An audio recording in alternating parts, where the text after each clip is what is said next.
இன்றைக்கி நம்ம பார்க்க போகிறது ஒரு ஸ்நாக் ஐட்டம். எப்படி ஈஸியாக காரா பூந்தி செய்கிறதுன்னு தான் பார்க்க போகிறோம். வாங்க. காரா பூந்தி பண்ணுறதுக்கு 1 கப் கடலை மாவு எடுத்துருக்கிறேன், 2 ஸ்பூன் அரிசி மாவு வச்சுருக்கிறேன், உப்பு ஒரு அரை ஸ்பூன், மஞ்சள் பொடி கொஞ்சம். ஃபஸ்ட்டு இப்போ எல்லாத்தையும் மிக்ஸ் பண்ணிடலாம். இப்போ அரிசி மாவு, உப்பு, கொஞ்சமாக கலருக்காக மஞ்சள் பொடி மிக்ஸ் பண்ணியாச்சு. இப்போ தண்ணி கொஞ்சம் சேர்த்து இன்னும் நல்லா மிக்ஸ் பண்ணணும்.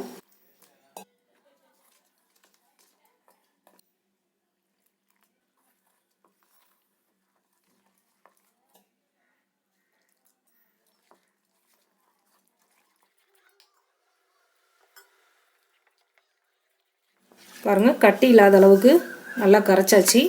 இந்த அளவுக்கு இருக்கணும். இப்போ ஆயில் ஹீட் பண்ணி ஃப்ரை பண்ணி எடுத்துடலாம்.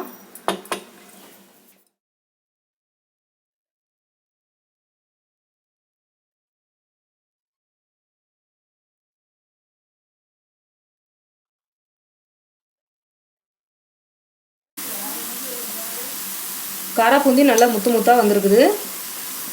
இந்த எண்ணெயோட சலசலப்பு அடங்குற வரைக்கும் இருக்கணும்.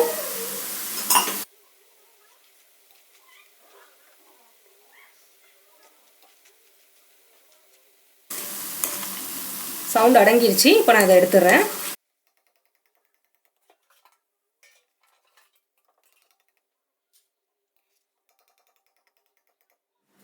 பாருங்க, காரா பூந்தியை ஃப்ரை பண்ணி எடுத்தாச்சு. இப்போ இதே ஆயிலில் கருவேப்பிலையை ஃப்ரை பண்ணி எடுத்துக்கலாம்.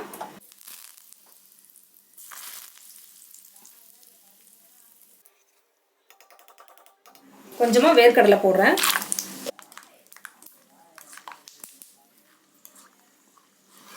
வேர்க்கடலை ஃப்ரை ஆயிடுச்சு. இப்போ இதை எடுத்துடுறேன்.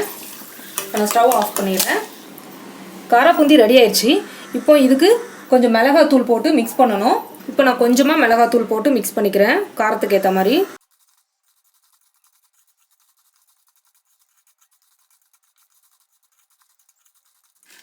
காரா பூந்தி ரெடி ஆயிடுச்சு. பாருங்கள், காரா பூந்தி ரெடி ஆயிடுச்சு. செய்கிறதுக்கு ரொம்பவே ஈஸியாக இருக்குது. கண்டிப்பாக நீங்களும் இதை ட்ரை பண்ணுங்கள்.